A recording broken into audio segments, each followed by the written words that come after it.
Welcome back. You're watching Uongozi Today, and we continue our pace with our conversation on matters academia as far as a new report from the Presidential Working Party is concerned, and a raft of reforms, proposals that have been put forward that is going to drastically change the face of our curricula here for our young ones moving forward.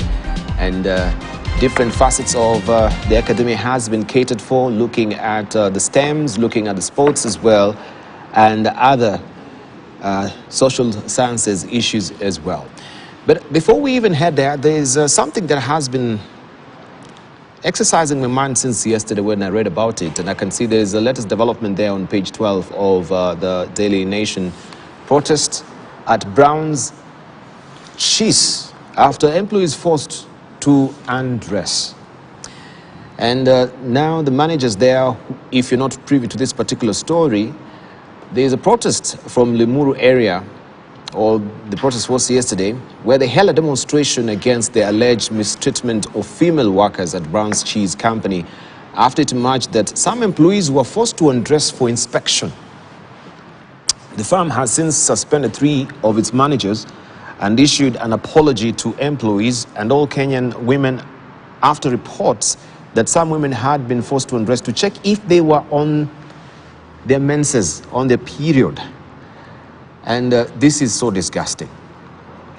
And I wanted just to comment on it with our panelists as well, where we can see respect for women in this society is really going down the tube.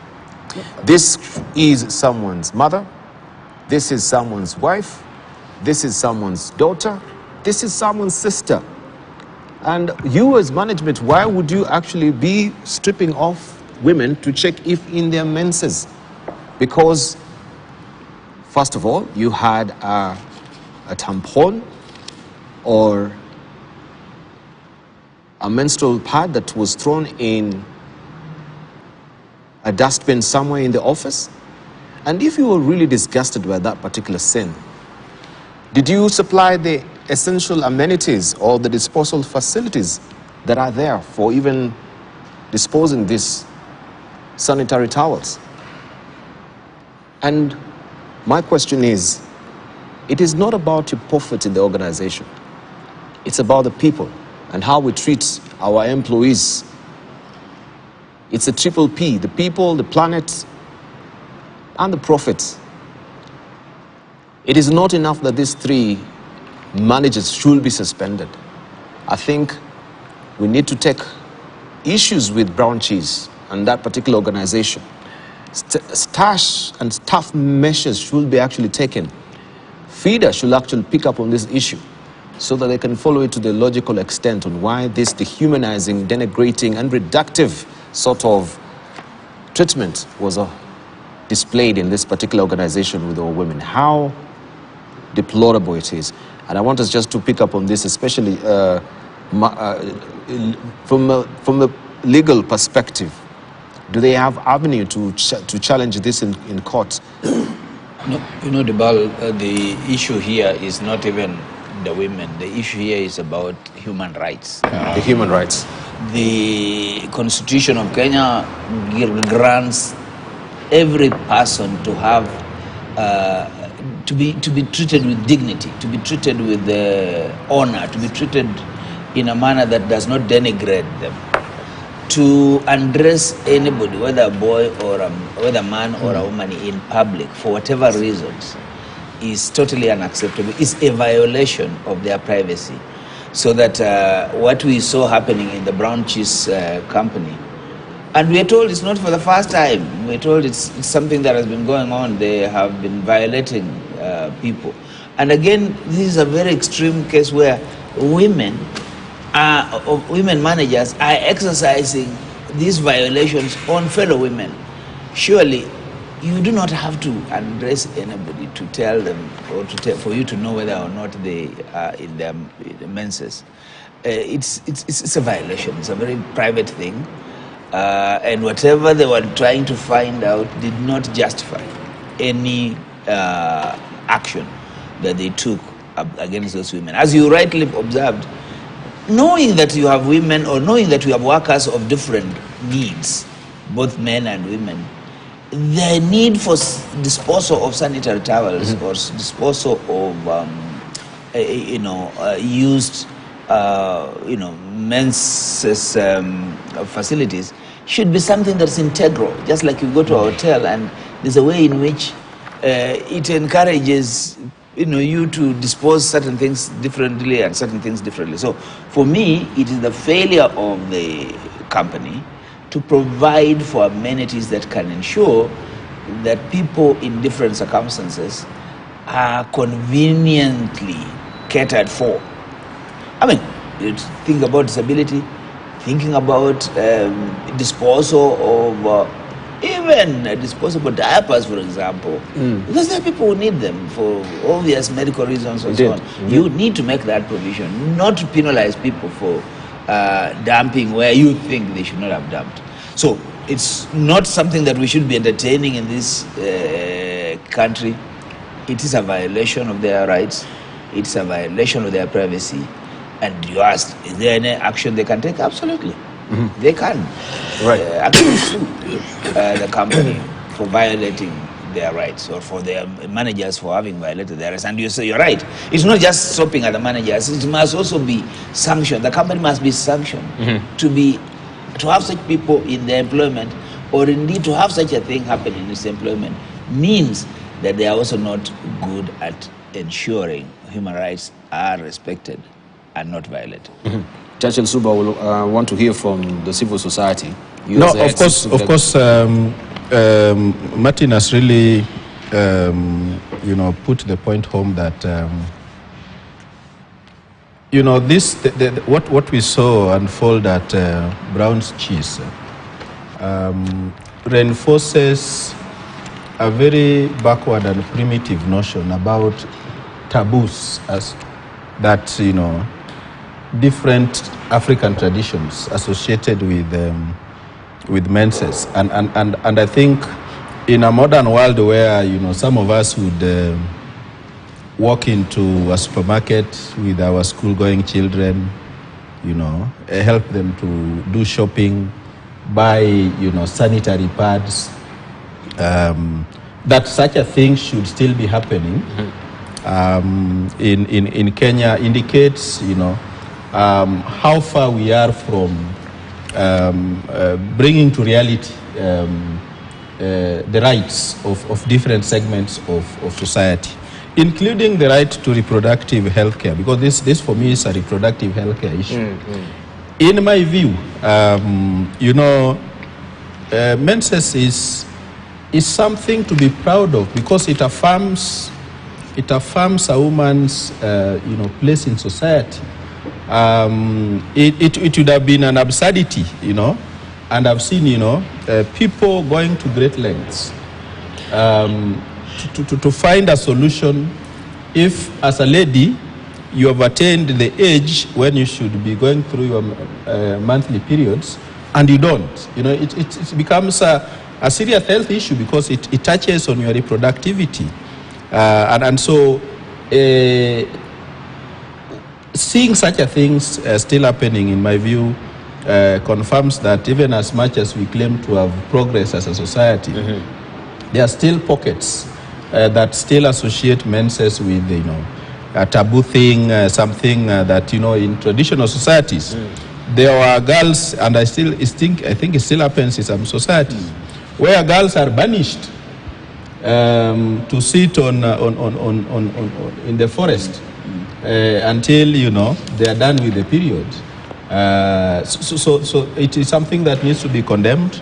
I think over and above, the apology that the company seems to offer, I think all those people who are subjected to the indignity at Brown's Cheese need to be assisted, and Martin here can do pro bono, and assist them to get compensation that is commensurate with the dignity that they suffered, so that the company is used as a lesson to others that may in future also want to subject people to such indignity. So it's something that needs to be condemned, and the fact that it was not the first incident that It went overboard this time.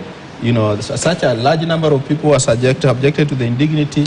It should be used as a lesson, perhaps once and for all, to send a message to other institutions that, you know, we need to learn to live with such, you know, peculiar needs of people, and take them as something that is normal in somebody's life. We are equal yet also different, and recognizing that diversity, even as we practice equality, is for me very, very critical. So it's a human rights issue. It's something that points to the fact that we need a lot of, you know, human rights education even in private companies. And at a time when, you know, we are grappling with issues at Del Monte, at many other private companies that have been accused of violating rights, such a thing ought not to be tolerated in today's modern world. And let me just hear from Dr. Green on this issue. You as an employer as well, I think we've seen how sometimes also dehumanizing is for women in the far-flung countries, counties of this country like Mandera, where affording also you know, these sanitary pads is a big issue. We have ladies, you will, during that time, if they're schooling, they won't go to school, they'll have maybe to sit, you know, or atop, you know, a clod of soil so that the process can actually be continuing. It's a high time. If we go to some of these, you know, some amenities that we do have in organizations, we have condom dispensers. And this also is a key issue that when it comes to HIV, I think at the pandemic that was there, people now sought to actually have this provision so that we may control.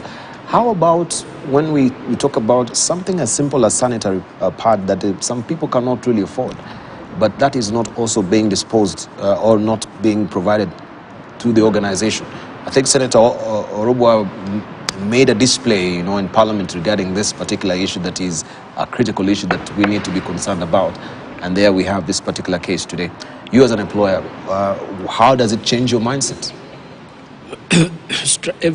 Strategy in every institution is very important. Strategy in human rights and what must be done to ensure that human rights issues are dealt with accordingly. Institutions must also have budgets to go commensurate to what the requirement and well-being of every individual is. What is happening at Brown Cheese is just an indication of the values of that institution that needs to be dealt with. Specifically on the issue of how these people are dealt with, I think that it's a disciplinary issue. An apology is not just enough. And it shows also that there are many more institutions and people who are suffering inhuman approach to issues and the way they are dealt with. It's painful. And therefore, it's a reminder for every institution to deal with what they must deal with, HR departments to deal with this. In every of the institutions that I'm part of, there is respect and dignity for every member of staff, women, and what they are expected to be doing. I have women in my life, my daughters, my mother, my dear wife, and if anyone does anything wrong to them, I take it so personal, because in respecting our women in the society, that is what makes us. They make me better every single day, because you find love where you are supposed to be finding love. And therefore, that needs to be replicated at our institutional level. Failure of institutions dealing with issues that are of this nature in the best way that they should is not excusable at any point. Sometimes it looks like a serious expense to the institution, but I think it is extremely necessary for institutions to meet those expenses and manage these issues in the best way possible. So there must be respect. There is actually a procedure and order with the Ministry of Health on how to deal with these issues in a manner that is, because it can also be a danger to the other people around there, but above all, in dignity, is what must be avoided by any time. You have a right to stay the best way possible, be respected by everyone, and deal with issues in the best way possible. This must be avoided. So yes, there could be an issue with that, but also we need to treat it in the wisest fashionable way as to what really happened to Brown's Cheese. But as you say, as we're winding up on it, I know we deflected from the CBC, but I thought this should be highlighted because this is part of culture. It's part of also our education and our curriculum, how we should, not on the social sciences, on how we treat, on the social ethics, on how we treat and appreciate our women. It's a policy issue. I think it's a policy issue. I think we can use the Brown's Cheese incident to come up with the policy and legislation requiring institutions, public and private, to ensure that there are bins for disposal. I've seen a number of institutions have it. If you go to the ladies' washrooms, it should be there. Yeah. So the fact that at Brown's Cheese somebody could only see a dustbin to dispose of that indicates that it's not provided for. Of course, it's some extra cost, but so what? I mean, it's part of the provisions that institutions of learning, public offices and so on must have. So we need to make it a policy beyond dealing with immediate concerns, human rights violations. I think for me the Brown's Cheese incident is an opportunity for policymakers, county governments and national governments to say that institutions must be required, to have this. These are a must-have basics in any institution, whether it is because one of the reasons that girls miss out on schooling and especially on day schools is because the toilets, most of them pit latrines, are an eyesore, and so when they are in that condition, they find it an additional burden. So they would rather keep off because one, they don't have the pads, and two, where they would dispose of such things is not provided for. And I think making it a requirement will take us a step forward. We'll take a very big leap towards, emancipating, the female gender, so that they are not, discriminated on account of, a natural process that indeed, for me, affirms, their dignity as women in society. Yeah. Right. Let's hear from. Let's hear from Kiros. We don't need more policies. We have enough. We have. You'll tell us more why we have. But the issue of I wanted you to speak on the issue of the stigmatization. Yeah. And now, as a society, this epitomizes the fact that as men we've not moved on, that we're greatly shy to embrace, which is a natural process of humanity, and especially for women. That is bound to happen every other month. Yeah. That even when we go to the supermarkets, and we should not be shy of picking up the pads and buying for our wives, for our sisters, for our daughters, and it has been the practice before, that we should change our mindset, and that we should not be having this patriarchal sort of mindset that this is a human issue, it is a sort of a defiling issue, which is not. Yeah. We need education on this. Yeah, I think, Dibal, you have acquired another capacity that you are a mind reader. I place it on society and school. Society in the sense that our society must rise to the occasion and condemn such acts. And also be able to demonstrate that we cannot expect any lower standards to be given to Kenyans. School in the sense that you know of the case of a school-going child committing suicide because of going through that particular period. And this therefore tells you that if that was inculcated properly in the curriculum, education curriculum, that child would have been aware of what menses mean in terms of growth. Because I'm sure she was not in lower primary. She must have been at a stage where she would have understood through sex education that menses are part of life as somebody grows up, and therefore she would not have committed suicide. Now, broadly speaking, is that we don't seem to give value to our people. Look at the Chinese that have been beating our Kenyans in some of the funny places in this town, not even outside the town. Look at Kenyans who have been suffering in some of the Middle East countries, and nothing is being done. We just read of some story, and you've been displaying as a media house some of the cases of people going through some moments, harrowing moments that make Kenyans look so low. And I would have expected the Ministry of Diaspora, and well, if it is in the wisdom of the president, he put it with foreign affairs. I would have said East Africa community should have been with diaspora, because any Kenyan outside Kenya is part of the diaspora.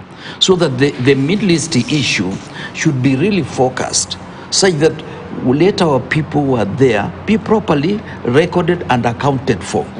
Not a single Kenyan should lose life just because we do not have, we are not as rich as we ought to be. Our poverty is not an indication of our deprivation in terms of value. This, to me, is a serious issue that is a wake-up call. We should not condemn this organization alone, but we should condemn our psyche that we are tolerating some of these things. Some funny Chinese boys, they come to this town, they start beating our people with wires, and the police arrest them, and later on you realize they get scot-free just because of bribery. We must condemn it, and we must raise the value bar slightly higher than it is today. Again, it is a question of falling standards in Kenya. All right. Debal, yes. just for a minute, having said all what we have, I want to congratulate people who have been going out in support of women, in support of purchasing pads to be given to kids. I want to congratulate companies that are producing affordable pads for our women and our children, and this is something that we really must encourage. I want to ask them to keep going, and let us take, this is nature, and we need to be seen to be supportive. This is a discussion that should never happen.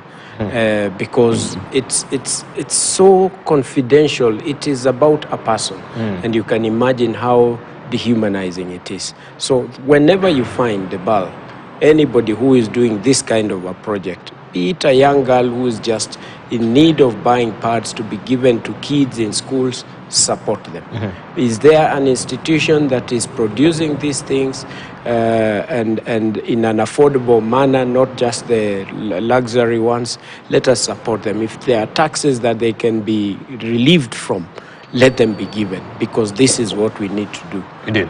And we are aware of also Janet Bugo has been on the forefront in making sure that the Inua Dada project really addresses this issue of reproductive health that we are concerned about with the sanitary towels and distribution of them to people who cannot truly afford it. But let's just put that story into perspective that we have right now, just to give you, and if you're not really aware of what was really happening, and then we shall gravitate to the issue of academia, which is up next. It is an incident that has left residents of Limuru in shock, as well keeping Kenya's social media abuzz. The three senior managers from Brown Cheese Company in Limuru have found themselves in trouble after they allegedly forced their female employees to undress in public. Their crime being one of them had disposed a sanitary towel in the wrong bin. The managers allegedly wanted to know who was experiencing the biological cycle. The shaming act took place on Tuesday this week at the company's premises. Jana tulipata report kutoka kwa mama wanafanya wa kampuni inaitwa Brown, kwamba wakitoka kazi walilazimishwa kutoa nguo waangaliliwa kama wako na hedhi, ambayo ni kitendo ilikuwa mbaya na ya unyama sana. Police officers from Limuru Police Headquarters pounced and arrested the three managers early today. They are quality assurance manager of the factory, the human resources manager, and the human resource assistant. The suspects will appear in court on Friday. Confirming the incident, Police Commander of Limuru Subdivision Philip Mwania warned other companies against such demeaning acts. Because watastakiwa nayo ni indecent act, ambayo ni makosa ya sexual offenses. Inaonekana ni kudhulumu wafanyikazi na ni kitu imekuwa ikiendelea. Nataka kuonya makampuni ile within the Limuru ambayo wanafanya vitu kama hizo ikome, na wakiendelea sheria itachukua mkondo. The company is fully cooperating with the police, and the company will be conducting a full internal investigation. All individuals involved have been suspended. Kiambu County Member of Parliament Anwa Muradha also condemned the indecent act. Hii kampuni ya brown cheese wachukuliwe hatua, na hatua kali ambayo itakuwa lesson kwa watu wale wengine, hata ikiwezekana walipe hawa mama fidia. The incident reverses the achievement of the Kenya's Menstrual Hygiene Management Policy 2019-2030, which aims to ensure that all women and girls in Kenya can manage menstruation hygienically and freely, with dignity without stigma or taboos, and with access to the right information on menstrual products, services and facilities, and to safely dispose of menstrual waste. Husna Mohammed, KTN News, Nairobi County. So we're back. All right, that is the story there, and I'm just looking, even as we're discussing with the panelists off camera, we're wondering, where is the voice of FIDA, the Federation of Women Lawyers in this country, led by Anne Ireri right now, because this is respecting and upholding women's rights, and that was totally a violation of it as it stands. But you know what is most consternating as well? We had the recent Kenya demographic reports that there were revelations that almost 50% of women in Kenya, they are for the idea of being battered by men. That for them it is okay to be disciplined by their husbands or the men in their lives. And I really found that to be a little bit disturbing. And in this epoch of time that we are living. And this is why maybe even such incidents can be condoned. You know, Dibal, some of this data and statistics, sometimes we need to be very careful about it. Because even you as... But this is data from I know, and reputable... There's KDH, I mean, even you as Kenya Bureau of Statistics. When you're going out there and you're asking a question like that and you're bringing it out, and you're making it into a policy statement, you are not telling us enough to show us why that information generated that kind of response. Maybe that's what I would be interested in. Who are these respondents? What were they reacting to? But that said, we are also living in a society that is desperate, is hopeless, and without hope, a society that is not looking into the better side of our lives. So today, if you ask anybody who they'll vote for example, their answer is likely to shock you. If you think that they will be telling you something opposite, they'll be telling you a different thing. So basically what you're seeing there is that if you look at what is emerging, it can actually tell you that we have a problem in the rural areas particularly, or even in these urban areas where you're looking at the slum areas and so on, where women are being violated and being battered every day. The question is, should this not have elicited an uproar? 53%? Shouldn't it be a concern that we all be out here saying there is something wrong? But look at it. That percentage is high, and the deafening silence is equally loud. The silence is loud. Nobody is outraged. Nobody is coming out to say, look, there's a societal issue. Yet we know because of the poverty, because of desolation in the various rural areas, and particularly now as we talk about inflation and so on, chances are that women in particular are being violated in the slums, in the rural areas and so on. What are we doing about it? So basically what we should all be concerned and worried and perhaps very disturbed about as Kenyans, Honorable Kiro calls it fallen standards. What is normal in our situation? I think what is normal in our situation is beginning to take on a very, very different meaning. So that you can violate somebody in the public and people are not outraged. They just pass by and go. You can actually be beaten, you can be robbed, and people look at you and they just go. I mean, there is no sense of togetherness where you want to come and assist your brother. You want to come and assist your sister because you can see that they are being violated. We are so concerned, we are not so concerned, we are not caring about ourselves and others, And that should be worrying us as a people, because human beings do not exist in that kind of environment.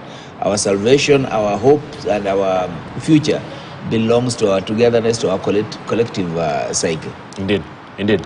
As we wind up on that as well, we remember the incidences that were rising as well with My Dress, My Choice. And it was upon the Makangas to make sure that our women are dressing properly. Who gave them that lordly right to do that? And they were being stripped. In any man of kind. And this is a culture that we don't want to have it back in our society. When I left university, the first group that I worked with was called Muungano ya Wanavijiji.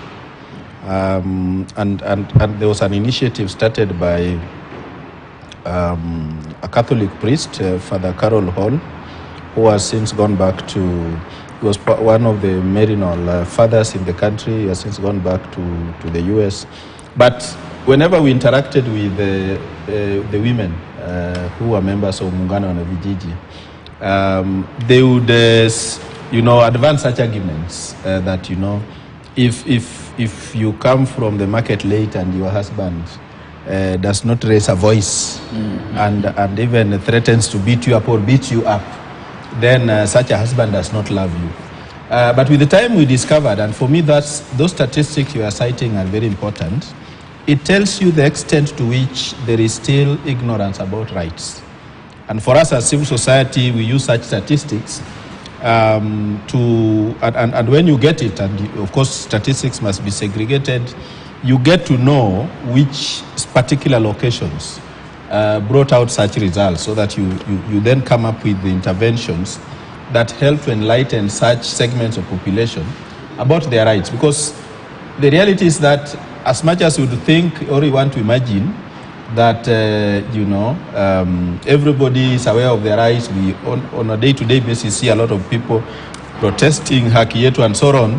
The fact that we have had the brown cheese incident in Tigoni, an area that over the years one would imagine is more enlightened than others. I mean, Tigoni is one of those white settler regions where Wazungu came and pitched tent. And even the production of cheese in such a neighborhood is an indication of the level of perceived elitism that may have taken root there. But you have seen what has happened. So those incidents that are still there, there is a huge segment of people that still think that frowning or treating men's sex as a taboo and that kind of stuff is normal. So there are still pockets of that. I don't want to dispute and cast aspersions on the statistics, but for us such statistics become very important, because I went first-hand experience of people who still think that a husband who does not beat you up does not love you. And that thinking is still there in many pockets of our society. All right, even as we wind up, being reminded of Maendeleo ya Naume. And last time I checked, who was the leader of that? He's not here. He's there. The leader of that was a very interesting character. I don't know where he went. And many men were being beaten silently. And also that is really traumatizing. They can't really come out. They're just suffering in silence. The plight of, they say the boy child? The boy child is under siege. Was it Joy? I remember I used to give press conferences. I don't know where. Is it No, there Joka? is a gentleman. Is it Joka? Joka. There's Yes, a gentleman from, I think, Kikuyu area. Yes. That used to lead such an initiative. Maendeleo ya Wanaume. Okay. We must find out why he was silenced. Was he silenced? And who silenced him? Men never supported Joka. You never enlisted. So right now we can see that also was the other side of the men that we were really suffering the brunt. But briefly, let's just wind up on it. This was my worry is just to pick from Dr. Martin Olo, is what was the nature of the question. It depends on the framing of the question and also the age segment. These might be mothers-in-law who want their daughters-in-law to be disciplined. So age also is a factor, because a lady at the age of 45 all the way to 70 may want their daughters-in-law to be disciplined because they believe their sons are too lenient to their wives. And therefore, this is information that we should be able to interrogate more. Finally, what was also worrying me is 34% of households are headed by women. Where are the men?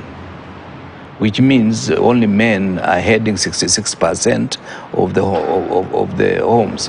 Which means in the next 10 years or so, we may have 50-50, where half of this country households are headed by women and half of them headed by men. Where did the men go? Because you would expect in a normal household, there is a man who is a husband and a wife, a lady who is a wife. So it worries me that Kenya increasingly is getting into a society where the social web is cracking. Right. Yeah. And even talking about the fertility rate and the declining population as it stands, and also just the quality of the population, that is another probing question.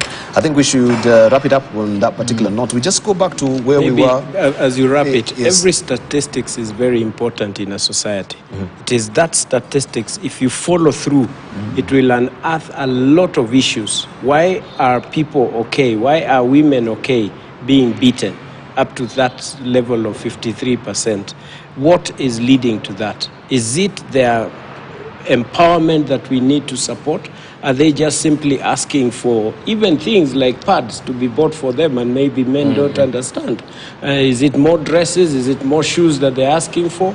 Is it that they want to produce more food and the men cannot afford the fertilizer? So every statistics is very important and it needs to be respected to the level that you follow through to unearth what is the hidden information behind this. Right, thank you. So we need to just tie the loose end when we get back to matters academia. I didn't know that this deflection will have actually elicit a lot of reactions on it. Those are pertinent issues. But we have this discussion so that we may change the mindset of the society and also keep our leaders honest as far as and accountable. And for that matter, brown cheese has to be called out and the management. And we hope you were saying that Martin should now take a pro bono on this.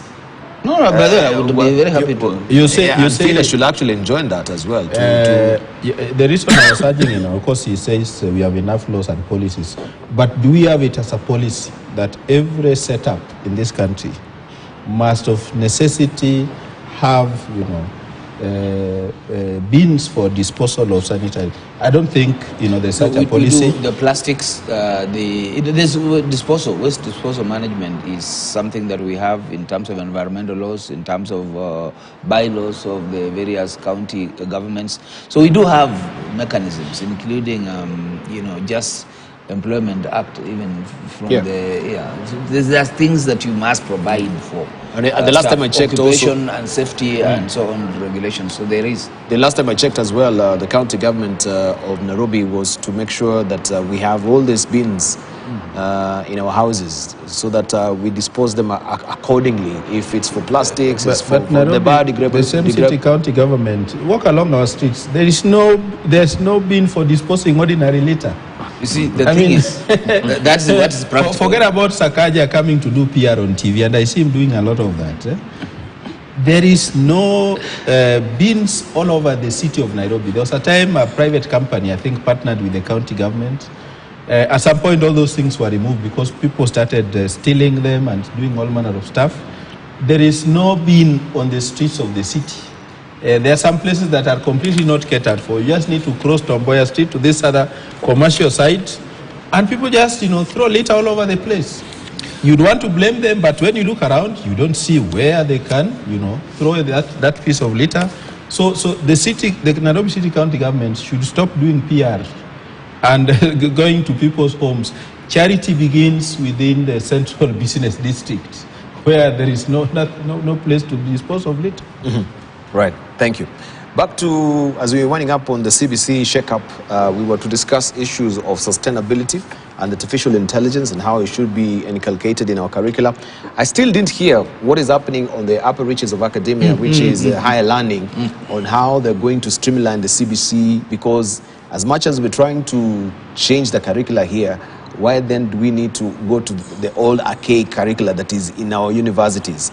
As it stands today, briefly. You see, Dibal, I want also to dissuade you from this belief that the entire university sector has old and archaic curricula. Maybe the private, I don't know, No. for the public. Generally, curricula is evolving. Yesterday, I was working on a relicensing of the East Asia University, providing law degree, and the curricula we have presented to them is fairly robust and also with a very clear niche area and so on. And generally, I would imagine that every university that is being accredited, whether in terms of sciences, engineering, is working around curricula that is reflective of what the environment is. There's something that you said which I need to respond to, that the history is not changing and that the curricula for history is still the same. The truth is this, history is changing, but the history curricula is not changing. Yeah, but the truth is that history is the same. It is not necessarily different. The history of Kenya's independence, the history of Kenya's constitutional law is the same as written as the history of the American Constitution. I was just quoting Professor Bitani. Yeah, he's not right. I mean, whatever. Maybe I'm paraphrasing it wrong, but yes. it made sense when I read it. Yeah, but I'm saying that it's not true because there are certain things, just like the history of Christianity, is the same yesterday, today, and forever. History is history. It never changes. Yeah. So when you talk about Jesus, you have to talk about him in that context because there's no any other context that Jesus existed in. Similarly, if you talk about the history of constitution making in the US, it's about that history. You must go back to the Federalist arguments, the presidentialism discussion. So the basic issue here is certain things are sacrosanct. Certain theories are fundamental for what they are. The issue then is, what is the presentation? What's the mode of delivery? What's the mode of education? Today, and I was saying this and maybe I didn't explain it, let me explain. When you look at, say, the Eastern University, the approach of teaching is problem-based learning. Now, there is no much difference between problem-based learning or case, learning based on case studies with what you are looking at through CBC. Because CBC is placing you in an environment and asking you to work with your environment, to learn from it.